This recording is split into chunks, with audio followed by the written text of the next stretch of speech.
Hey everyone, thanks for joining us today. We have a great session planned for you. We will be diving into the cashback versus experiential rewards debate today. My name is Jackson. I'm on the sales ops team here at RAZR. Just a couple of quick notes about the webinar before we jump in. It is being recorded and we will send you the recording afterwards via email. If you have any questions during the session, please drop them in the questions tab. That should be located in the bottom right-hand corner of your screens. And then we will leave time at the end of the session to answer those for you. All right, well, thanks again for joining us. Now I'd like to introduce our hosts, Sarah Cole and David Hinkmeyer.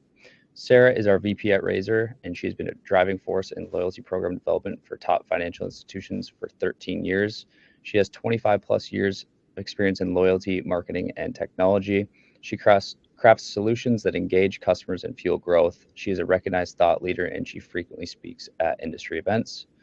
David is our VP of Client Services at RAZR. He leads account strategy, project management, and creative teams. With 20 plus years in loyalty and financial services, his career spans leadership roles at US Bank, GE Capital, and TCF Bank. He has spearheaded strategic client success and marketing initiatives for major brands like Visa, Google, Ford, and Mayo Clinic as well. And with that, I'll hand it over to our hosts. Wonderful. Thank you all for joining us today. It looks like this must be a hot topic based on the number of people that have signed up and joined this webinar. So we are excited to dive into the deep debate between cash and experiences when it comes to your rewards programs. So to officially kick things off, we're going to have a little fun. So I'm going to have you answer in your heads to which team you are on. All right. So team number one. Are you Google or Apple? Now, from Google, I'm team Google because of the fact, let's see, when Apple gets the technology, we've already had it on our phones for like 3 or 4 years. Yeah, well, you're also the one that if you're in a group chat, we can't talk to you. So fair enough. All right, so team Apple or team Google. Now let's look at team Nike or all day. Team Adidas. All right, here. Oh, Starbucks. I am definitely team Starbucks. I lived in Boston for a little while, so I would be remiss if I was not a fully Dunkin' fan. All right, what about Ford? What about Camaros and Corvettes? We got the big Ford F-150 trucks. I don't know. It's what my son drives. PlayStation. Nothing better than Call of Duty on your Xbox. All right. Cash versus experiential. Actually, let's do a quick poll. So I'm curious with everybody that's joined in right now, if you yourself personally use your credit card or your rewards cards or programs that you're in to redeem for cashback, or if you redeem for experiential. Jackson, why don't you go ahead and launch that poll? Okay, you guys should see that on your screens now. Let me just look at the results for you. Okay, it looks like we are 54-46 for Team Cashback. Ooh, slightly edging out Team Cashback. All right. Well, I like that you have your personal opinions. Let's see what the statistics tell us. All right. So when you ask the general audience of people out there what type of credit card they have in their wallet, 68% say cashback. So obviously a very popular choice. Quickly followed by travel rewards is a very high card. I actually have one of those in my wallet. And then as they go down the list, gas and groceries. So that's going to be your everyday card. Obviously secured. Some people want the low APR to pay down their balances. There's the great student cards that are out there. But predominantly cashback is in the wallets. So let's see, based on those surveys as well, what the top motivators were. So 2 right off the bat, cashback and points. So those are the biggest motivators. And then we start to look at all the other things that people get motivated by. When you look at the credit cards, statement credits obviously are great, airline miles, money transfers that don't cost anything, but definitely leading the gate, cashback and points are right at the top. So the things that people say are important program elements. And just breaking these down for what's cash back versus experiential, let's take a look. All right, cash owns the top 3 categories. They want their discounts, they want their miles and their loyalty currency, and discounts on products and services. But look at that though. Cashback might own the top 3, but there's 1, 2, 3, 4, 5, 7 additional ones that are all related just to experiential rewards. So there's high value still in that experiential rewards category. All right, now what people consider the most valuable features. Off the bat, everybody, nobody likes an annual fee. So that's obviously at the top at almost 62%. And as you go down the list, you see everything from bonuses and high credit lines. Interestingly enough, approval without a credit score. So that probably speaks to the Gen Z crew that wants to get into the credit card race pretty quickly here. But again, looking at where rewards tap into it, rewards is the second. So 47% rewards is highly important. And then they're even looking at double rewards for that first year. So rewards in general is just very important. And then this is also interesting, the most in-demand features.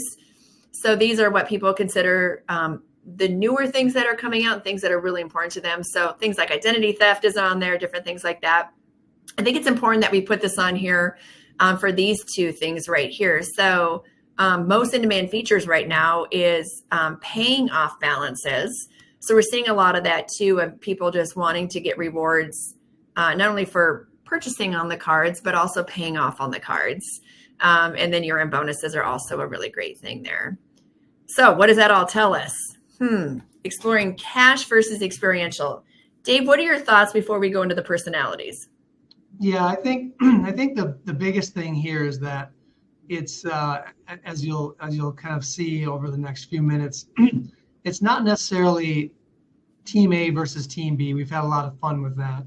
I think what you'll see is that it's really more an element of choice, and you should offer both.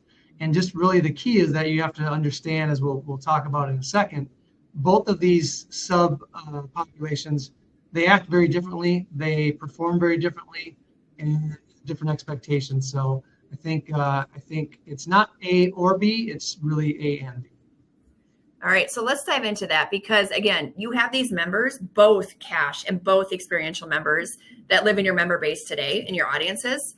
And so we're going to dive into spending habits, personalities, and ways that you should communicate and market with these different groups. So for the sake of this, continuing on with A versus B, Dave is going to take on the cashback team, and I am going to take on the experiential team. All right, team cashback. Here we go. When consumers think of cashback rewards, what they are drawn to are a couple different things. One is it's very appealing. Everybody understands cash.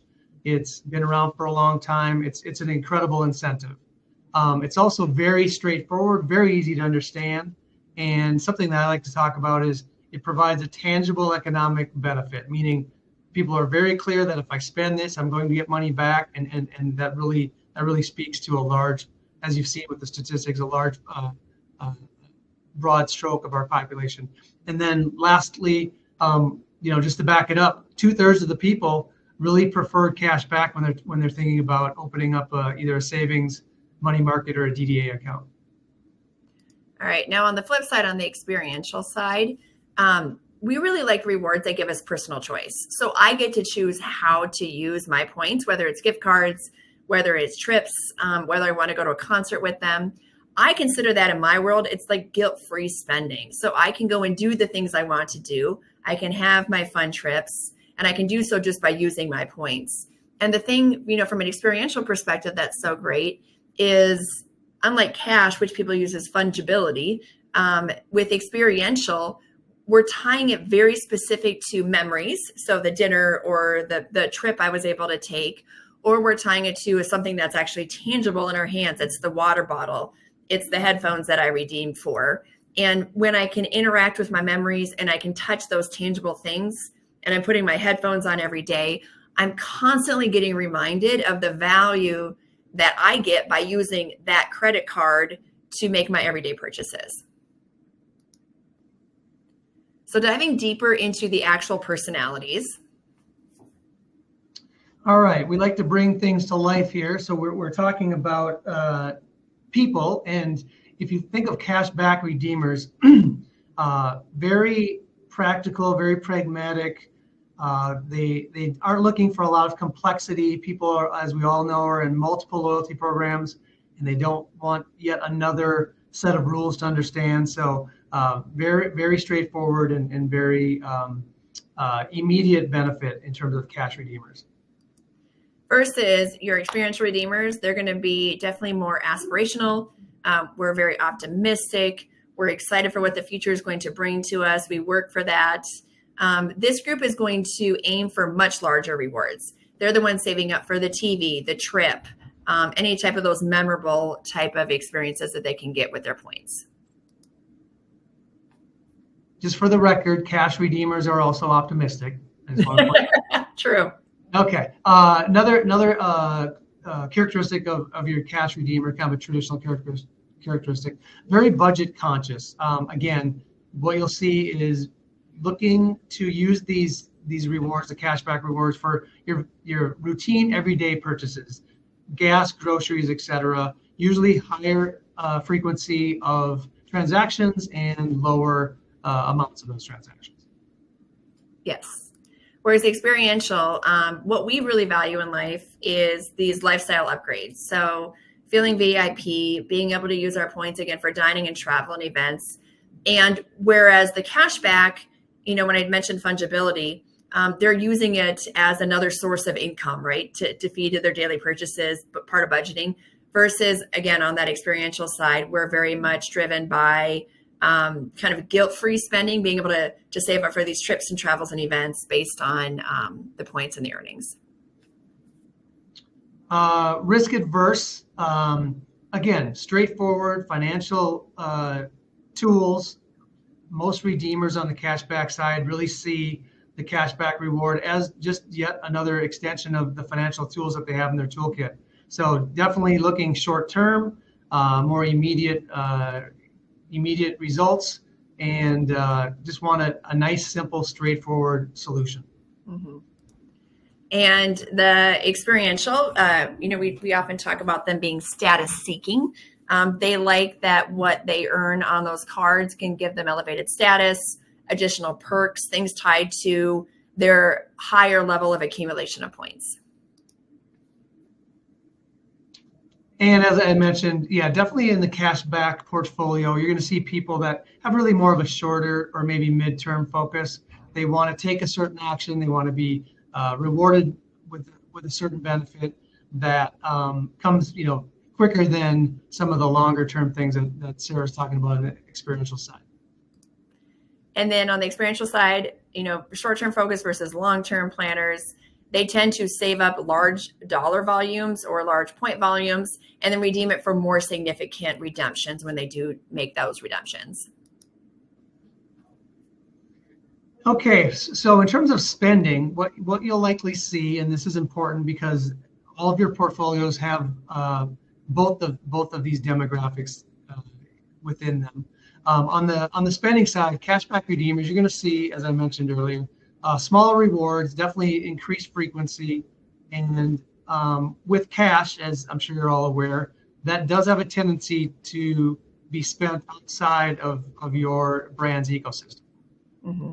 Versus on the experiential side, so again, we're drawn to accumulate points. We're going to do much less frequency in redemptions. We might only do 1 or 2 redemptions per year, but they're going to be for larger focused or larger size redemptions. And our focus drives us to have a little bit deeper of a loyalty level because, again, we're earning over the course of 1 or 2 or even 3 years to get to that larger amount. So they're going to have our loyalty longer, and we're going to spend more within the program so that we can earn those points. In terms of transaction and spend, again, lower transaction values, but definitely increased frequency in terms of number of transactions. You'll see these people use their card, sometimes on a daily basis, and usually for more routine purchases rather than larger ticket items. Mm-hmm. And then where we'll typically, or the experiential side, well, they'll have some of that day-to-day spending, but you'll also see a lot of the transactions that come through on the experiential redeemers are going to be things where they're traveling and they're dining and more luxury items. So you might see higher ticket prices or more spend in categories that drive a little bit higher interchange on that credit card. All right, in terms of the cards themselves, one thing to understand, and maybe the moral of this entire webinar is that I think you're getting the sense that neither one of it's really not A or B, that they both play a role, and it's really a matter of understanding what your portfolio will yield given these populations. On the card side, cashback card side, you're definitely going to see a higher attrition rate. Sometimes 10, 15%, and as Sarah will talk about in a second, that's usually about twice what you'll see on the experiential portfolio side. Yeah, so exactly that. So on the experiential side, what will end up happening is that you'll actually see a slightly higher spend from those that do experiential redemptions. Again, we mentioned larger purchases, more luxury, more in those higher interchange categories. And then you will have a lower attrition rate. They tend to have more stickability, sustained behavior change, and longer longevity with the card. So attrition rates lower at the 5 to 10% rate. So, I think in all, it's important to understand, again, like what Dave said, is it's not this versus that, but it's understanding the personalities of these two different categories so that you can market and discuss the value of the cards based on the right audience group that it's going to attract. And so we actually pulled out a couple of different redeemer personalities, some cashback, some experiential, so you can start to understand the story behind how some of these members transact and redeemed based on cashback or experiential preferences. So this is just a high-level graph of looking at some of our top redeemers, and I just looked over the past 2 years. And there's, across the board, we've got people that have redeemed as much as 39 different times, right, in a 2-year time span. We look at, who are getting statement credits versus those that are using experiential, potentially just gift cards, age range, all of the above. And we're going to dive deeper into 2 of these redeemers. And again, for the sake of privacy, names and things have been changed, but the stats of them are real. So we'll look at the first one here. Yeah, let's take a look at Dan. Dan's a very avid cashback card user. And again, Dan is not his real name, but the statistics are real within our portfolio. You can see, again, this is over a 2-year period. So Dan is using his card almost 400 times a year. You can see he spent almost $50,000 over a 2-year period. So definitely, there's a reason why he's on top of the leaderboard here. But what you'll see though is his redemptions 40 or 39 over the course of 2 years. So he's making 20 redemptions a year. You can see the average size is $15, $16 so definitely lower ticket volumes, lower thresholds in terms of what he redeems for. But you can see it's very, very, very engaged. So again, definitely we don't want to dismiss heavy cashback users because there are a lot of Dans in the world. Exactly. And we're going to take a look at Alex here. So Alex is the experiential redeemer. So again, over the course of 2 years, heavy use on the card. He had over 1,000 transactions in the 2 years, so about 500 per year. Still a decent amount of spend, so 37,000 on the card. A little bit of a lower average transaction spend.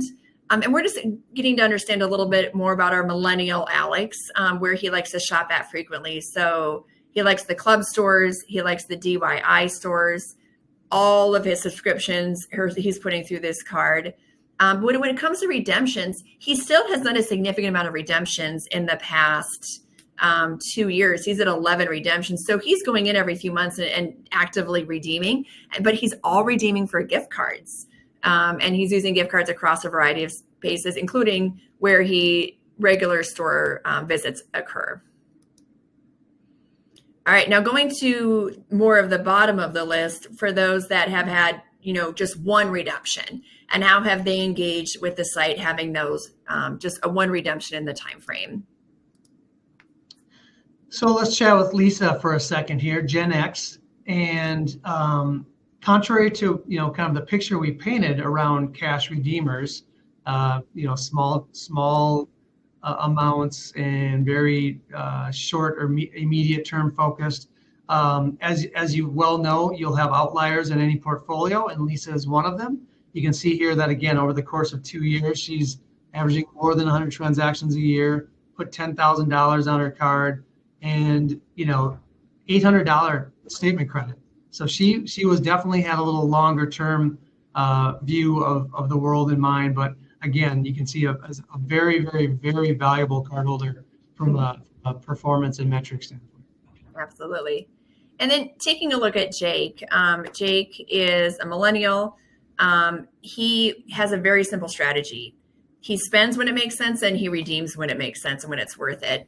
And so Jake had one really big redemption. But as you can see, he saved up all of his points to take a vacation. And so he was able to use his points to have a really nice vacation, a flight in hotel within that redemption experience. So again, you can have those that redeem more frequently in experiential side, 11 transactions, all for different types of gift cards, and those again that save up and do the larger spend. All right, cashback rewards. So I think you've probably garnered the fact that cashback is an amazing tool in terms of acquisition and attracting new members, new customers to your loyalty program. Anytime you see the option of cashback in a poll, focus group, etc., performs incredibly well, like Sarah had shown us earlier. Yeah, and agree with that. And the thing is that it performs really well, and it will definitely bring people in, but it is the experiential reward side that really has that long-term loyalty where you really see the behavior change. You start to see more spend on the card, and again, just that lower attrition rate. And so what we're saying here is, again, it's not only focus on cashback or only focus on experiential. Both of these audience groups exist within your base. And I think collectively and overall, cash is a great incentivizer to bring them into your world, attract them, right? Big shiny object, bring them in, get them excited for it, and then work on seeing if you can start to change some of the cashback redemption behavior into experiential behavior to create some of that lasting long-term loyalty. But again, we never want to devalue or discount the cashback redeemers, because as you saw in some of the personas, they're putting $50,000 on the card over the course of 2 years. They're very actively engaged, and they're very valuable. So both sides are very valuable, and we just market to them differently. Yeah, absolutely. One thing, one of the themes of this is kind of cash is king versus trophy value. Mm-hmm. I mean, just to really make it as simple as possible. And as Sarah mentioned, both of those elements play a really important part in a successful, profitable portfolio of clients or cards. The way I like to kind of think of things is cashback is like a cookie, and the experiential rewards is almost like a salad. And if you put the two on the table, as we've seen, at least 2/3 of the people are going to grab the cookie. They know exactly what it is. It's an immediate benefit. They understand it. They know it. They like it. The salad's a little more complex and has some different characteristics to it. But as Sarah mentioned, people cannot live on cookies alone, right? And if you want to stick around for a long time, it probably makes sense to mix in a salad once in a while. So the moral of the story is that as an FI and as portfolio managers, it's really important. The true king is not cash. The true king is choice. And you're going to have individuals within your overall portfolios, within your card products, that will either migrate to one or the other, and you need to give them that choice, or I should say, you're going to have individuals that at various times along their journey, they might be a little more cash back focused, but that's not forever. They can clearly move over into a little more mid or longer term aspirational things, more of what you'd find on the aspirational side and the experiential side. So I think it's just really important to have a good mixture of both, and the optimal programs that I've been involved with do offer both, whether it's within separate portfolios within an FI or within the same program, having the choice of both cash and experiences. Well said. And with that, it brings us to our last page. And Jackson, I'm assuming there was at least 1 or 2 questions that probably came through while we were chatting. Yes, we did have one question, but first, that was an awesome analogy, Dave. That was poetic. Cookies and salads. That's awesome. So the question that we did get was, should I have separate credit cards for cashback and experiential rewards? So 2 different credit cards, one for experience, one for cash. Okay, I'm going to hop in on this one. So the answer is not necessarily, but you absolutely could. So there's real clarity there for you, clear as mud. No, the reality is again, it's all about how you market the cards and the audiences that you go to. So you absolutely can put it out in the marketplace that you have a cashback card. It doesn't mean that you have to turn off catalog in the cashback card. You can advertise it as cashback. You can give all of the cashback redemptions from statement credit to deposit into accounts to purchase rebates, things, all of it. But you can still have experiential turned on because again, even Dave mentioned, sometimes even if they're in the card portfolio, their behaviors might change over time, right? Same thing with an experiential. You can advertise it as an experiential card. Doesn't mean you still can't have cash as an option within there if they just choose to redeem it for cash. So I think the reality is it's less about do you need individual cards, and it's more about how are you marketing the cards in the right way to reach the right audience. Yeah, I agree 100%. And the only other thing I'd add to that is if in fact you do choose a strategy where you've got one portfolio versus the 2 separate portfolios, it's going to require a little more from your analytics group and from analytics effort to really within that one master portfolio to really delve in and understand who's acting as a saver, as we like to say, or who's acting as a spender. And some previous client work that I've been involved in, we did that to help identify, within this one portfolio, who does seem to want just that immediate short-term redemption option, and who seems to be banking their points for a little bit more of Sarah's aspirational experiences. And then that allows you to understand those 2 groups, and as Sarah mentioned, market to them differently from a direct marketing perspective. So no